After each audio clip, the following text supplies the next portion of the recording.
On Friday, November 15th, Netflix and Most Valuable Promotions bring you the highly anticipated heavyweight boxing mega event of the year. Jake El Gallo Paul will go toe-to-toe in the ring against Iron Mike Tyson, the baddest man on the planet. Don't miss this epic showdown live from AT&T Stadium in Arlington, Texas. Watch Paul versus Tyson, Friday, November 15th at 8 p.m. Eastern, 5 p.m. Pacific, live only on Netflix. This episode is brought to you by Atlassian. Atlassian makes the team collaboration software that powers enterprise businesses around the world, including over 80% of the Fortune 500. With Atlassian's AI-powered software like Jira, Confluence, and Loom, you'll have more time to do the work that matters. In fact, Atlassian customers experience a 25% reduction in project duration per year. Unleash the potential of your team at Atlassian.com. Atlassian. So he would go out, but he wouldn't leave for the weekend. Like, we can't go away. So I asked again. So then that's when he let me know that he had a situation and they was living together, but they wasn't together. And he had his own room. Yeah, he had his own room in there, and she didn't bring no guys over. He did what he wanted to do, but he just lived there because they've been friends for so many years, and everything is just established with them. So that's what it was. So I told Dion I didn't want no parts of it. Like, I wanted to be done with the situation. This is the plaintiff, Shakima Settles. She says the defendant is her ex-boyfriend, and the jealous guy saw her with another man, and he slashed her tires. Every time she gets new tires, he slashes them again and again, and she's had it with his crazy antics. She has proof it's the defendant, and so she's suing him here and now for the $2,566.87 she's out.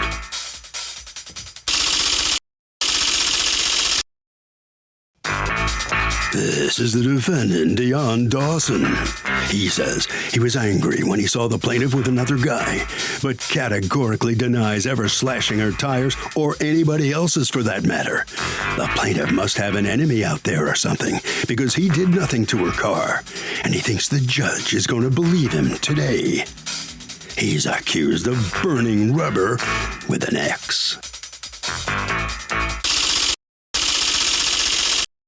The defendant has filed a countersuit for $500 for money owed for not dropping a restraining order. All parties, please raise your right hand. What you are about to witness is real. The participants are not actors. They are actual litigants with a case pending in civil court. Both parties have agreed to drop their claims and have their cases settled here before Judge Marilyn Milian in our forum, the People's Court. People's Court is now in session. The Honorable Judge Marilyn Milian is now presiding. Litigants have been sworn, Your Honor. Thank you, Douglas. You're welcome, Your Honor. All right, Ms. Settles, you are suing your former boyfriend, I guess, Mr. Dawson, for $2,566.87, money that you have spent on tires after tires after tires, car rental, and lost wages because, according to you, he keeps slashing your tires. Yes. What happened? Okay, so I met Dion in September of 2021, and we started dating. I asked Dion after dating, feelings started getting involved, was he involved with someone? And he told me no. So that's what I went off of. Also, his actions, he didn't seem like he was involved with anybody else. But it just still wasn't sitting right with me because certain things we couldn't do as a supposed to be couple. Like, we couldn't go away like for the what? Like, we couldn't go away for weekends. I could just up and go. My children are grown. Right. So we can't go away for weekends. So I'm just like, it's not sitting right. Let me ask again. Did you ever date him on a weekend? Yeah. Yeah, okay, so he would go out, but he wouldn't leave for the weekend. Like, we can't go away. So I asked again. So then that's when he let me know that he had a situation and they was living together, but they wasn't together.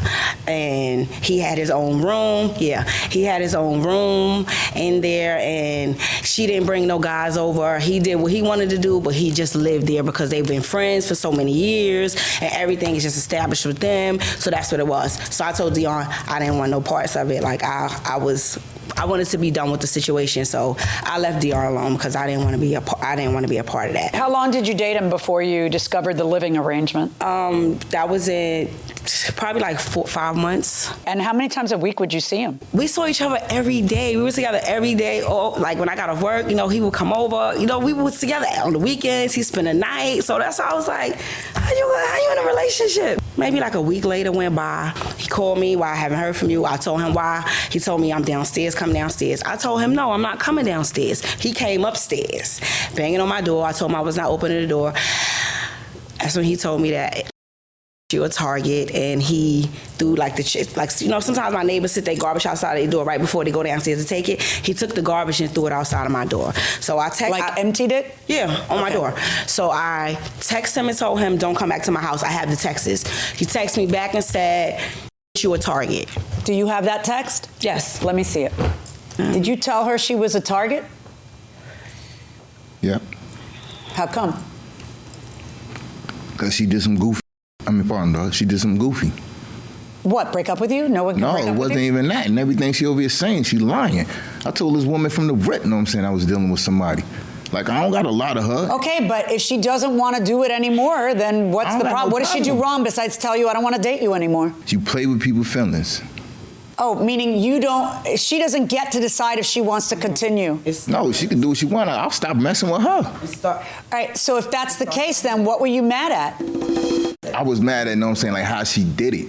How did she do it that made it wrong? Goofy. She know what she did. No, I'm asking you, okay, stop talking about bail if he's not going to make the decision, and I'm asking you to tell me your testimony. This woman, is a lying manipulator. Like, I never did nothing to this woman. Like, yeah, I was, dealing with her, but that wasn't my girl. I'm not going on no vacations. I'm not doing none of that with her. Okay, so that's fine. So then she says, okay, fine, I don't want to date you anymore. Why are you going to her house, pounding on her door and dropping the garbage and telling her she's a target? It was something different, She know what that was about, but it was different. Like, are you going to answer me? Because I'm asking. Because I don't even know. Right, all you keep saying is she knows why. No, you tell me why. Because she did something goofy. What did she do? She did something goofy. What did she do? Goofy. That's a description of how you feel about what she did. That's goofy. Not telling me what she did. Did she call your wife? No. Okay, then what did she do? Ms. Settles knows she did. She did goofy. What did she do that you are describing as goofy? Exactly what did she do? Dump you? Nah, it wasn't even like the dump. It wasn't that. Then what did she do that you're calling goofy? She knows she did goofy. I don't care if she knows. I don't know. I don't know how to explain goofy. Well, how about you just spell it out? Say the action she did. Goofy. What is wrong with you? Nothing. Did you slash her tires? No. Who did? I don't know. How many times were your tires slashed? 5. Gotta be kidding me. 5 times. Even after the restraining order, too. And what happened with the restraining order? I received it. Actually, yesterday it was final because he didn't come to court. So it was final. I have it. I gave the courts my evidence, and it was him. So everything is final, and it's for life. What was the restraining order based on? Him slashing my tires and him threatening me. When you say you gave the court evidence, what did you give them? I gave them the videos of my tires and the videos from my management of him slashing my tires. And also I saw him. On the very top? Yes. Is that a hoodie? That's him going around my car. I don't want to speak out of turn. Can I speak? Go ahead. I have no idea what the hell that is, Judge. Well, I can see on the very top of that video that there's someone slashing her tires. I can see on the top of that video, too. My car is fully equipped with cameras now, so if it happens again... Oh, good. It's fully equipped with cameras now. And I don't care what this woman has or possess. That's not me. I don't know what you're talking about. Why'd you tell her she was going to be a target? Because she told me that she was going to come at me. I got text message, she coming at me too. Show me. Let me see all the text messages you folks are talking about. Oh. This is what she do, Judge. Stop talking. I'm reading the text. Come on. Did he also file a restraining order against you? Mm-hmm. What happened with the restraining order that you took out against her? I dropped it. Okay. And what happened with the restraining order you took out against Never drop it. He flattened my tires 5 times. I'll never drop it. Okay. And you have a counterclaim against her for $500. Tell me what that's about. That was because when we was in the car, we met up in the car while the restraining orders was on us a couple of times. And that's when we agreed on. I said, no, she's like, drop the restraining on me. I was like, I ain't got no problem. I don't be doing this paperwork. I dropped it. The next day after we met up, I went to the court, dropped it. And I said, know what I'm saying, you gonna drop yours. She, know what I'm saying, never, know what I'm saying, reached back out to me. She never answered the phone call or nothing. That's when I knew, know what I'm saying, she was on her bull. Know what I'm saying? So I'm like, yo, Dig, know what I'm saying? Like, what is you doing? Yo, get this paperwork off me. If you see my texts, this is what I'm telling her. Did you offer her money to drop the restraining order? I gave her money. How much did you give her? $500. So I gave it to her in the McDonald's parking lot.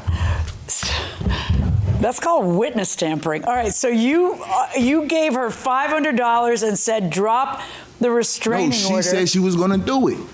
Did he give you $500? Mr. Dion gave me $500 because he owed me that, and that didn't even happen in no McDonald's. Man, I don't parking owe this lot. woman nothing. This happened. This was this guy. This happened on Communical and McDonald's parking lot. Stop interrupting. Go ahead. Mr. Dion got into a car accident with his car, and his car was damaged, and he asked me to borrow the money. I let him borrow the money. You out your mind. You ain't never give me no money. I'm sorry. Get out of my courtroom. I've had enough of you. Honestly, I can't. I just can't. She ain't never give me no money. Crazy, I ain't never asked you for nothing. Ryan Reynolds here for, I guess, my 100th Mint commercial. No, don't. I mean, honestly, when I started this, I thought I only have to do like 4 of these. I mean, it's unlimited premium wireless for $15 a month. How are there still people paying 2 or 3 times that much? I'm sorry, I shouldn't be victim blaming here. Give it a try at mintmobile.com/save. Whenever you're ready. $45 upfront payment equivalent to $15 per month. New customers on first 3-month plan only. Taxes and fees extra. Speed slower above 40 gigabytes. See details. This episode is brought to you by Etsy. Oh. Hear that? Okay. Thank you. Etsy knows these aren't the sounds of holiday gifting. Well, not the ones you're hoping for. You want squeals of delight. Happy tears. How did you? And spontaneously written songs of joy. I am so happy. Oh yeah, oh yeah, oh yeah. Okay, the song needs a bit of work, but anyway, to get those reactions, make sure everyone on your list feels heard with handmade, handpicked, and designed gifts from small shops on Etsy. Gifts like personalized jewelry, custom artwork, cozy style items, vintage pieces, and home decor to celebrate all of your favorite people and their specific kind of special. For original gifts that say, I get you, Etsy has it. What on earth attracted you to him? I don't know. He's an animal. He is. I mean, just literally can't even control himself for 10 seconds when there's a judge. He's still, I can't even imagine what it was like in private. So why would you disgrace yourself like that? Okay, I saw that towards the end. This is why I was like, I can't deal with this guy because this guy is just too much. He literally started flattening my tires every other month. I had to figure out a way to get back around him to figure out if it was him. So on July 12th, when I texted him, that was the last time he flattened my tires when we wasn't speaking. I started speaking to him again in July because I said, I got to find out if this is this man flattening my tires. I don't know nobody in Jersey for nobody to be flattening my tires. Right. You realize, though, that on that video, I just see a guy flattening your tires. I can't recognize him. But that video right there is him. He had that on. Only reason why I know it's him because I literally had just got out. Me and my new boyfriend literally had just got out my car, parked my car and went upstairs. We saw him. He literally walked past us. It was him. If you saw him, then you know he's going to slash your tires again. That's why I parked in front of my building. The spot I parked in, that's a handicap spot. I can't park there. I parked there because I knew it was the cameras there. I didn't know they was like that. But but better that you take it and run right up to him and catch him in the act. I did. I called him September the 23rd. The cops told us if I want to catch him, stake out in my car. So that's what I did. And we called him. I was in my car, and my friend was in his car across the street, and we called him, get ready to kneel down in my car, and I went to go pick up my phone to record him, and he took off running. But we was able to get him on video on the school that I was parked in front of, so that's why he was arrested. So if I wouldn't have been out there, this would have been the 6th time, even with the restraining order. I'm sorry, you said he got arrested. What did he get arrested for? For flattening my tires. It was a warrant because it was criminal contempt, because he violated the restraining order. So what happened with that? He didn't go to court yesterday. But, okay, yesterday was the date of your permanent hearing on your restraining order, but was it also the date for his hearing on criminal contempt? Yes, everything was yesterday. He didn't go. So now he has his girlfriend calling me, and I'm like, I don't want no parts of this. That's the reason I left him alone. I don't want no parts of this. But he's a live wire. He's a firecracker. So I wanted to find out how could I get to find out if it was him doing it. So I invited him over, and I started being around him. So I made up this little story. I was like, yeah, I got beef with some guy in my building over at the parking spot, and I really think it's him. I don't know. And he gave me like a smirk, and I was like, it's him. And that was it. I was like, it's him. That's it. That's it. Do you have any other enemies? I don't know no one in Jersey but him and my new friend. That's it. I'm not from there. I'm from New York, Brooklyn to be exact. So no.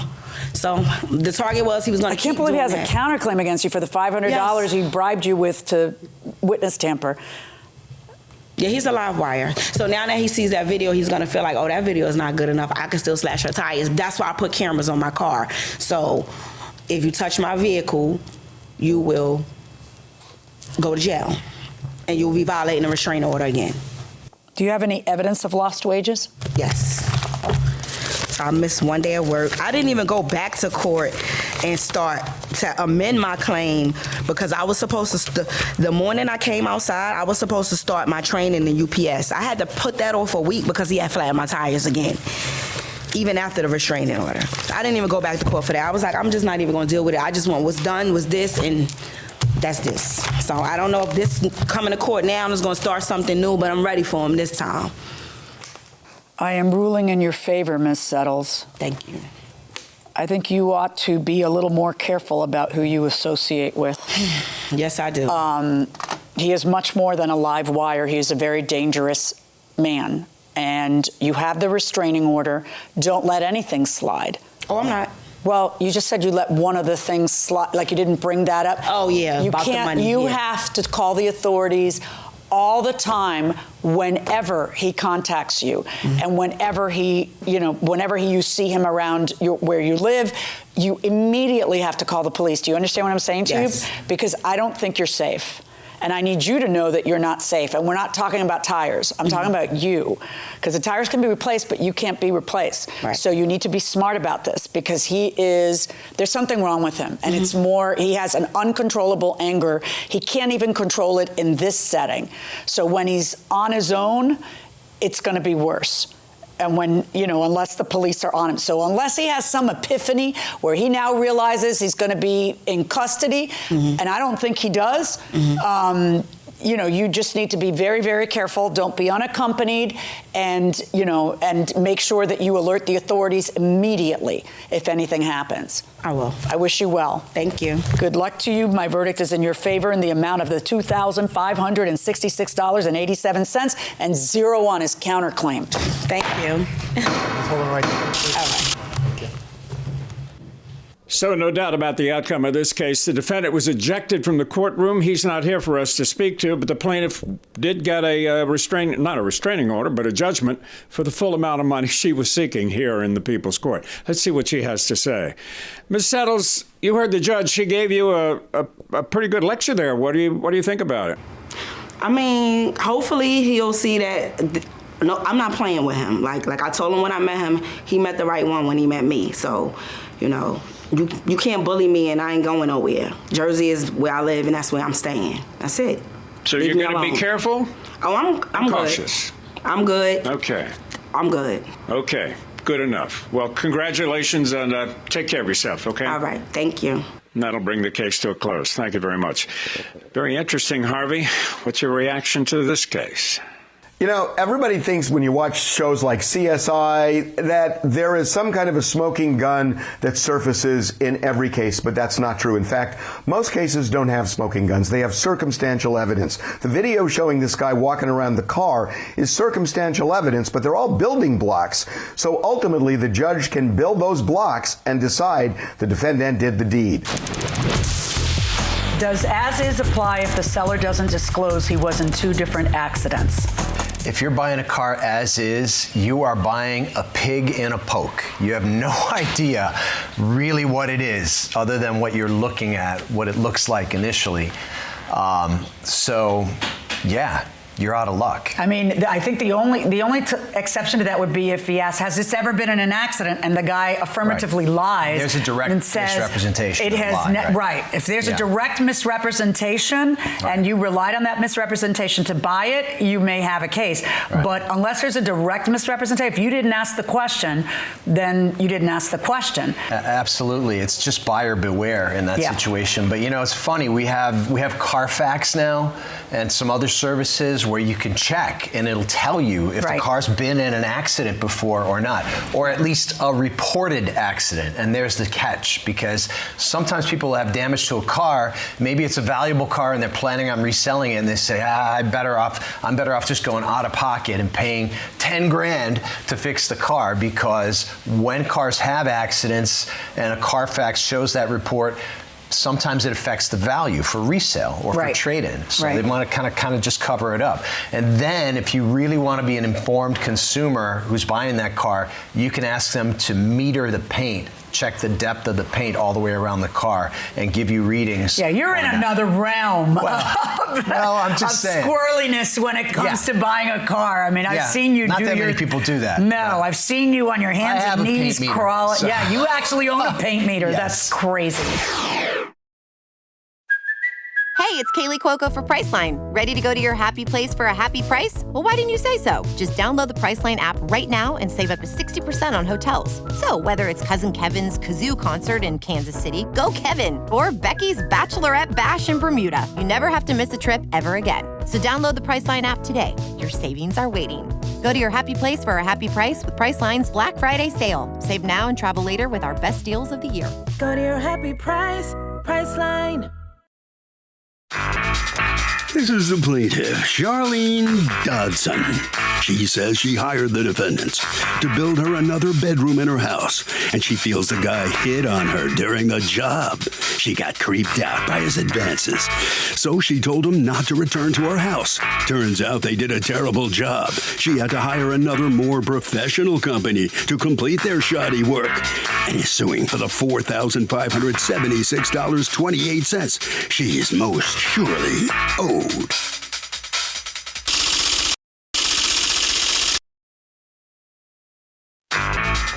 These are the defendants, John and his wife, Karina. John says the woman came to their house with a carload of outrageous people, demanding they return all the money she paid them to do the work on building her a new bedroom.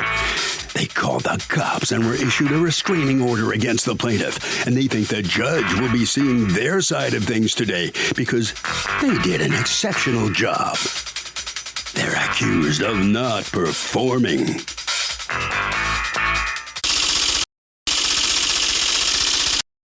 The defendants have filed a countersuit for $1,657.68 for 3 days' work, plus supplies. All parties, please raise your right hands.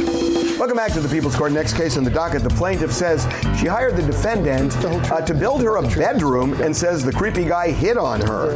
But the defendant says he needed to get a restraining order against this outrageous lady. It's the case of bedroom creeps. Have been sworn, Your Honor. I don't have the strength to pull the chair. Thank you. You're welcome. Ms. Dodson, you are suing John and Karina, his wife, for $4,576.28. The amount that you have paid him, the amount that you paid him materials, and the amount it's going to cost you to fix a job, so that way the whole job would be completely free for you. Okay. You have a counterclaim against her for $1,657.68 for the balance of work owed and some materials that she's supposed to reimburse you for. Let me hear from you first, Ms. Dodson. Okay, I found the defendant on Craigslist. So when I found him, he came to the house and he looked at the job. He said he could do it. He gave me a quote, and I agreed to it. The next day he came. It was a Wednesday. He came with his stepson to get the material. So we first went to the Home Depot to get the material. There was a red flag there, but I thought it was an honest mistake. What do you mean? Why is that an honest mistake? He got 2x3s. Okay. And then I told him, like, hey, you're going to need 2x4s, to do the center wall. He's like, oh, no, don't worry about it. We can get, 2x3s are fine, and so I said, okay. Then he got ceiling molding, and I said, hey, I think you're going to need, like, the baseboard. And he's like, oh, no, this is just to save you some money. He could use that. It still looks the same. Okay, so while we were at Home Depot, the guy, I think he spoke to someone. They said he can't use the ceiling molding for the baseboard. And then he got the baseboard.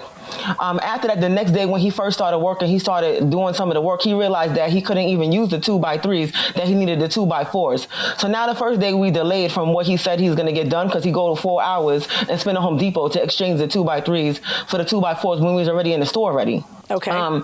So after that, he didn't complete everything that was on his list. He did not complete what he said he was going to do day one. He was nowhere near that level of completion. Okay. The next day when I came over there, he was working. He told me that he had a dream about me.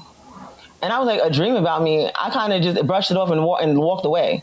And ignored him. Wait. Exactly what were his words? He said, I had a dream about you last night. Did he say what the dream was? He said he had a sexual dream about me. Like, he had a dream about us last night. Wait, stop. Did he say, I had a sexual dream about you? Or did he say, as you said twice, I had a dream about you? He said, I had a dream about us last night. Which is it? I had a dream about you. I had a dream about us. I had a dream about us.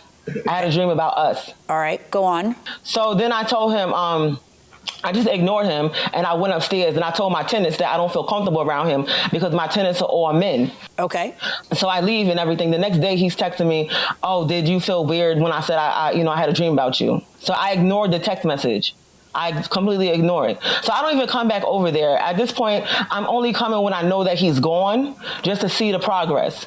Okay. That's it, because I don't feel comfortable anymore. Okay. So it was first of all, he only came a few hours on Saturday. He don't even come for the full day. Okay. He just do a couple compound, then he leaves. Then he comes back on Monday. He texts me, oh, I need you here for the whole day tomorrow.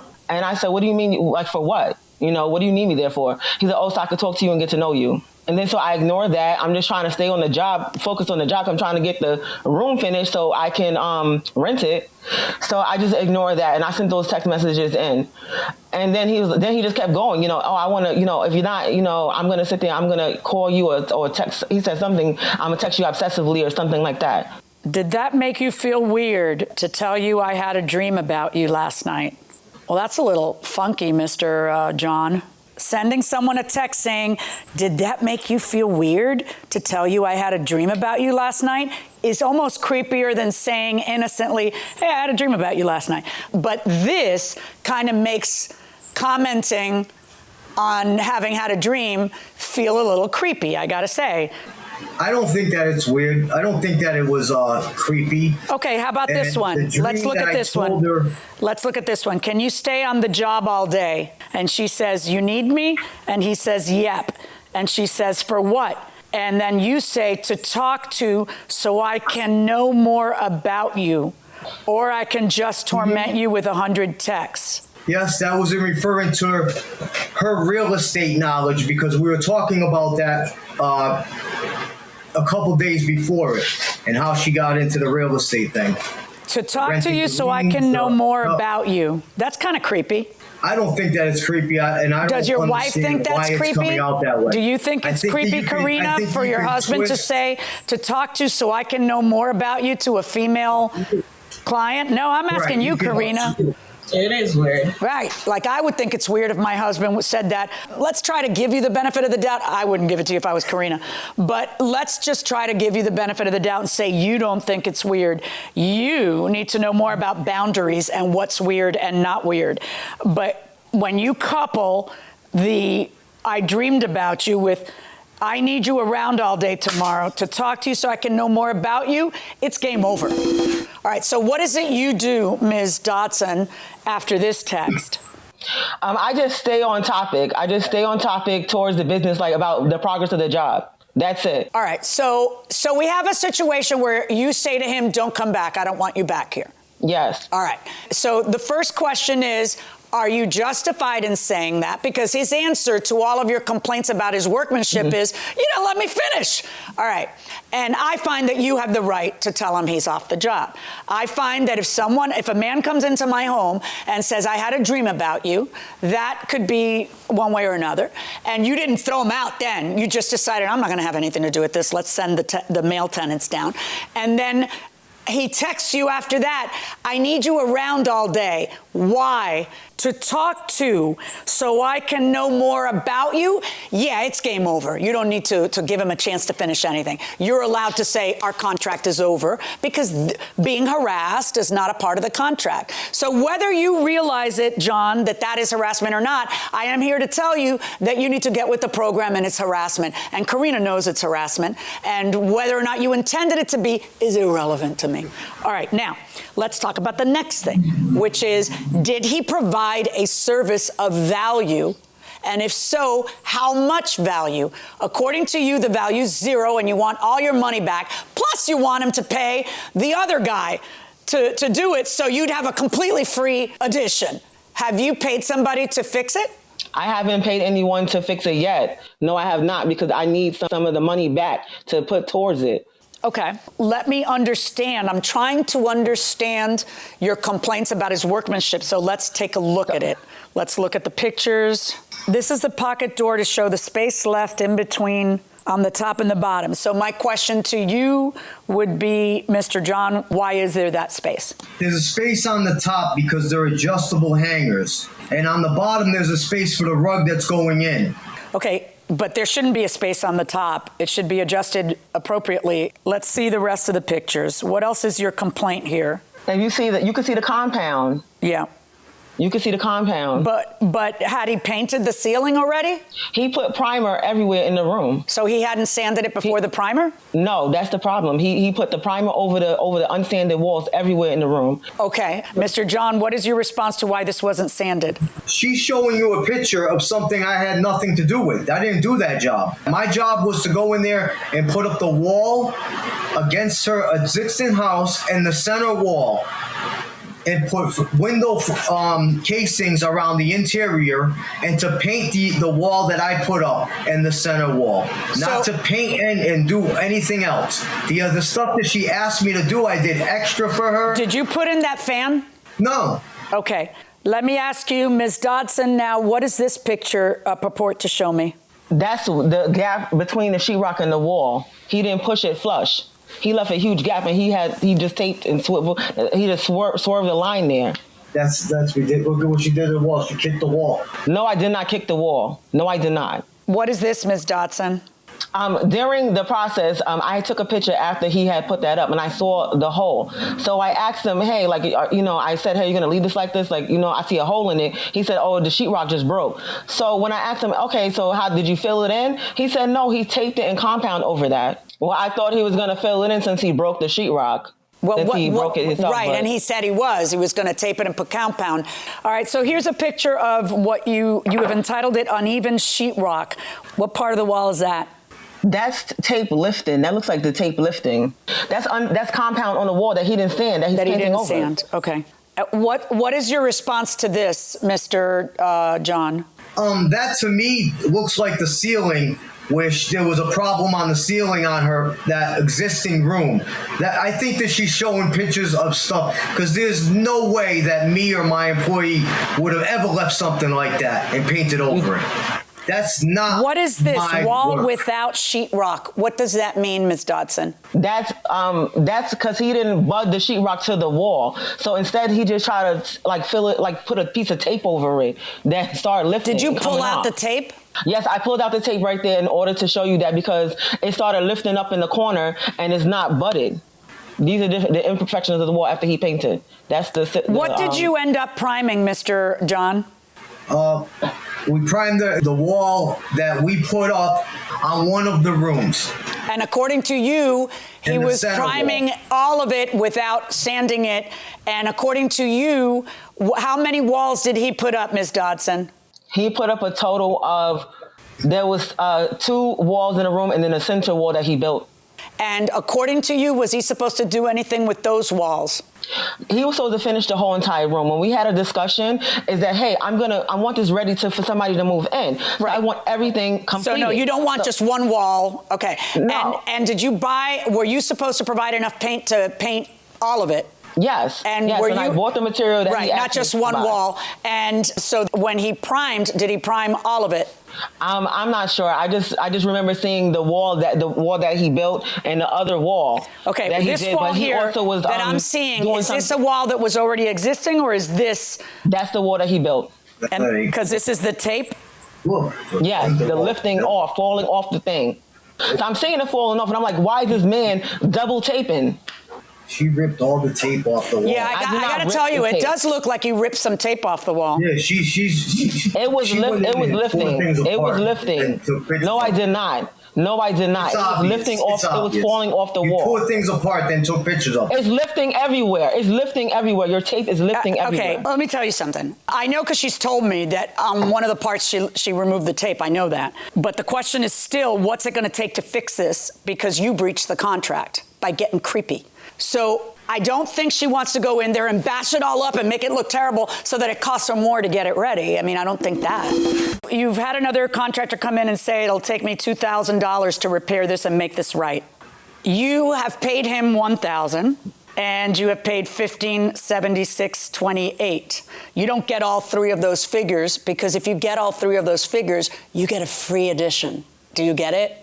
Ms. Dodson? No, I understand. Okay. Now, on the counterclaim, you have been paid $1,000, right, Mr. John? Yes. And so what you're asking for is $1,500 balance of work for 3 days, because according to you, you worked 5 days there? Yes.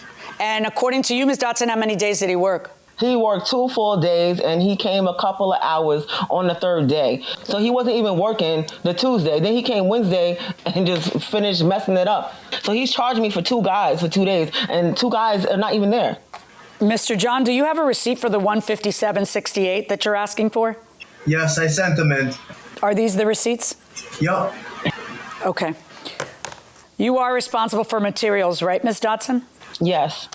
It's going to take $2,000 to fix this, to make the walls smooth and paint and repair the issues that are involved. I know that because you provided me with an estimate about that. I find it to be a bad job.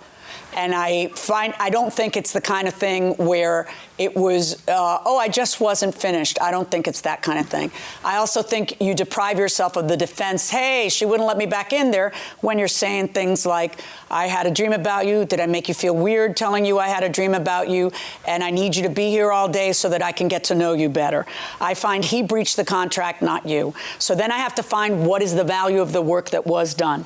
I'm looking at a lot of things that are wrong with it, but I'm also looking at, in fairness, things that you may have ripped out in order to show me, how am I able to rip it out? How am I able to touch the tape? There shouldn't be anything primed at this point, because I can still see the tape and rip it out. I get what you're saying, all right? So I am going to find in your favor in the amount of the $2,000 minus the $157.68 in materials, because that is something that you're supposed to take care of and not him.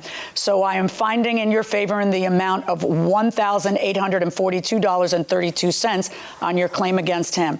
On his counterclaim, I am not finding that he's entitled to $1,500 more, but I, of course, do find in his favor on the $157.68. That is my ruling, folks. Good luck.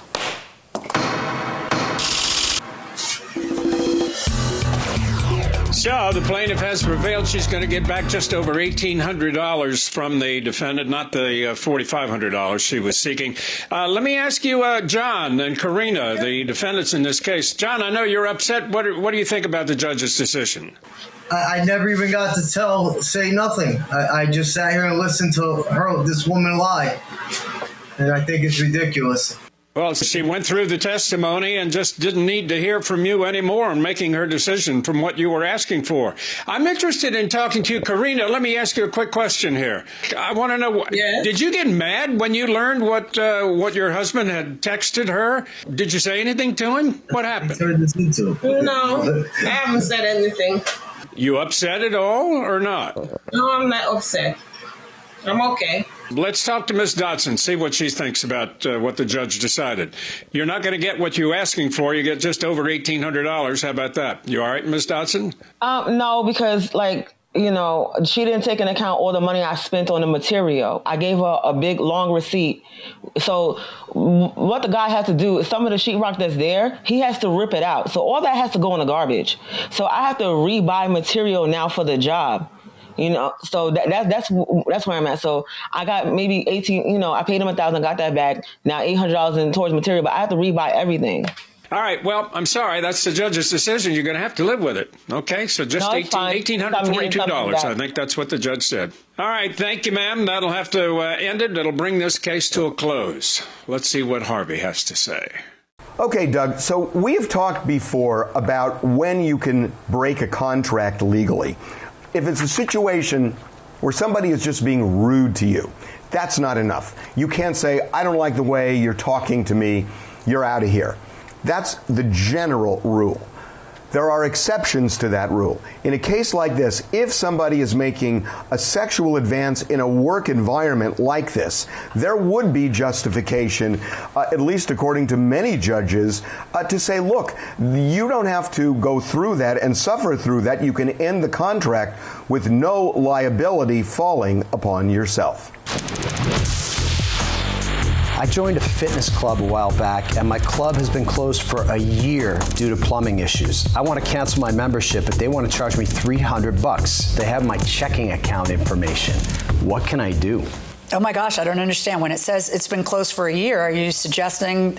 Is the person suggesting that they have been charged every month? That's not because clear. No, because you get all that money back. Because if you're closed, they breached the contract. Of course, they're not providing so access. if that's not what they're saying, and they're saying there's a cancellation charge if I want to cancel, right? And you feel that's inappropriate because of the closures. They've got my checking account information. Close your checking account and open up a new one. Call your bank and just tell them, hey, no more debiting from this. No more debiting from this entity. Right. It sounds like it's going to be fully compensable. If the facts are the way the person is saying, that it's a closed entity, they provide no service, but they want to charge me $300 for canceling, that's just silly. It's a straight up contract. Straight up contract question. It doesn't require a lot of heavy lifting, right? I know, you just can't wait till tomorrow for another session of the People's Court. So guess what? You can check out our podcast or our YouTube channel. We'll see you next time.